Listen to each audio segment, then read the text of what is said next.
बिस्मिल्लाहिर्रहमानिर्रहीम अस्सलाम वालेकुम and welcome to my YouTube channel Aftab home tips. दोस्तों, आज की वीडियो में हम बात करेंगे वजाइनल यीस्ट इन्फेक्शन। ये ख़वातीन में पाई जाने वाली एक बीमारी है जिसमें वजाइनल एरिया में बहुत ज़्यादा फंगल इन्फेक्शन की वजह से इचिंग, बर्निंग सेंसेशन होती है। यूरिन पास करते वक्त बहुत ज़्यादा दर्द का एहसास होता है। इसकी वजह से ख़वातीन बहुत ही परेशान रहती हैं और काफ़ी तकलीफ़ का सामना करना पड़ता है। तो दोस्तों, आज की वीडियो इस बारे में है, तो देखने के लिए इस वीडियो को एंड तक मुकम्मल देखिए ताकि आपको पूरी इन्फॉर्मेशन मिल सके और इसके लिए होम्योपैथी में कौन सी मेडिसिन हैं उनके बारे में आपको आगाही मिल सके। तो दोस्तों, शुरू करते हैं। वजाइनल यीस्ट इन्फेक्शन, दोस्तों इसको वजाइनल कैंडिडियस भी कहा जाता है और इसकी वजह से ये बेसिकली ये ख़ास किस्म की फंगल इन्फेक्शन होती है।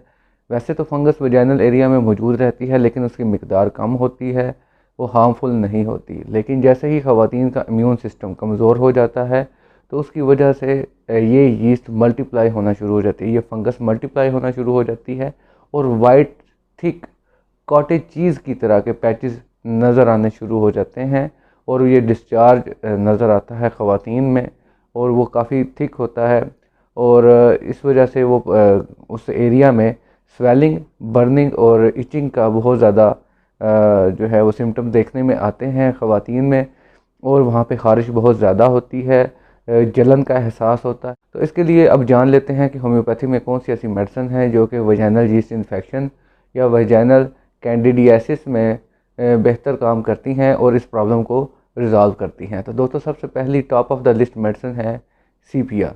सीपिया होम्योपैथी की एक टॉप ग्रेडेड मेडिसिन है जो वजाइनल यीस्ट इन्फेक्शन में कारामद होती है। इसकी ख़ास अलामत ये है कि इसमें ख़वातीन में चिड़चिड़ापन पाया जाता है।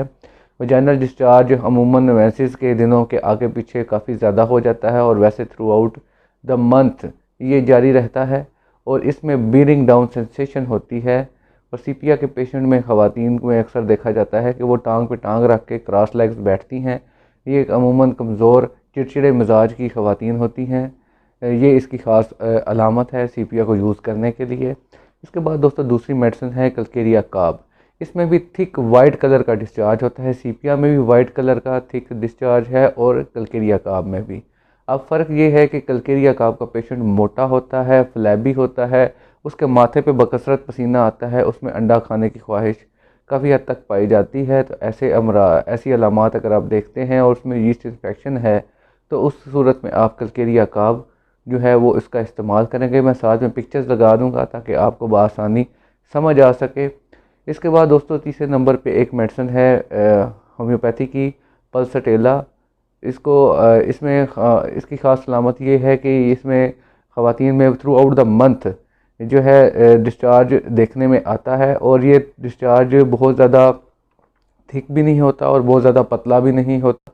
तो इसकी ख़ास सलामत ये है कि पल्सटेला का पेशेंट बहुत ज़्यादा जो है वो ओपन एयर की क्रेविंग रखता है, हवा खुली हवा में जाना पसंद करता है, बहुत ही सेंसिटिव होता है, छोटी छोटी बात पर रो देता है और उसके अंदर ये इमोशनल स्ट्रेस और इमोशनल स्विंग बहुत ज़्यादा देखने में मिलता है। एक वक्त पे वो हंस रहा है तो दूसरे वक्त पे रो रहा है।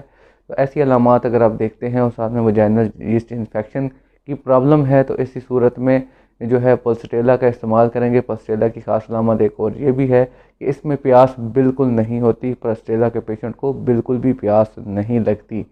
इसके अलावा दोस्तों, एक और मेडिसिन है दो। अगर वजाइनल एरिया पे बहुत ज़्यादा स्वेलिंग और ख़ारिश हो रही हो और बहुत ज़्यादा ज़ख़म हो बन जाए वहाँ पे या दाने बन जाएँ तो ऐसी सूरत में थूजा और नाइट्रिक एसिड बहुत अच्छा काम करती। उसके अलावा एक और कंडीशन आती है जिसमें वजाइनल एरिया में क्रैक्स पड़ जाते हैं, उसमें कट पड़ जाते हैं, ज़ख़म बन जाते हैं। तो ऐसी सूरत में दोस्तों, होम्योपैथी की मेडिसिन है मोनीलिया एल्बिकान्स। ये बहुत ही शानदार इसके रिज़ल्ट्स हैं। दोस्तों, इसकी पिक्चर भी लगा दूंगा, आप इसको देख सकते हैं और बाज़ार से बआसानी ख़रीद भी सकते हैं। दोस्तों, ये कुछ होम्योपैथी की मेडिसिन हैं जिनको आप वजाइनल यीस्ट इन्फेक्शन में इस्तेमाल कर सकते हैं। इनकी डोज और पोटेंसी के बारे में जो है वो मैं साथ में वीडियो के साथ जो है डिस्क्रिप्शन में भी ऐड कर दूंगा और पिक्चर्स में भी बता दूंगा। दोस्तों, इसके अलावा मैं आपको ये बताना चाहता हूँ कि ये काबिल इलाज बीमारी है और इसके लिए आप होम्योपैथी से बहुत अच्छे से ट्रीटमेंट ले सकते हैं। अगर आपको इससे पहले होम्योपैथी के से ये ट्रीटमेंट नहीं लिया और आप इस प्रॉब्लम का शिकार हैं तो आप डेफ़िनेटली किसी अच्छे करीबी होम्योपैथी से रुजू कीजिए। और आप हमसे भी रब्ता कर सकते हैं। मेरा कॉन्टैक्ट नंबर हर वीडियो के अंदर मौजूद होता है और आप उस पर भी रब्ता कर सकते हैं और अपना प्रॉब्लम शेयर कर सकते हैं। तो दोस्तों, उम्मीद है आज की वीडियो आपको पसंद आई होगी। मिलते हैं नई वीडियो में एक नए टॉपिक के साथ। तब तक अपना बहुत सा ख्याल रखिएगा। अल्लाह हाफ़िज़।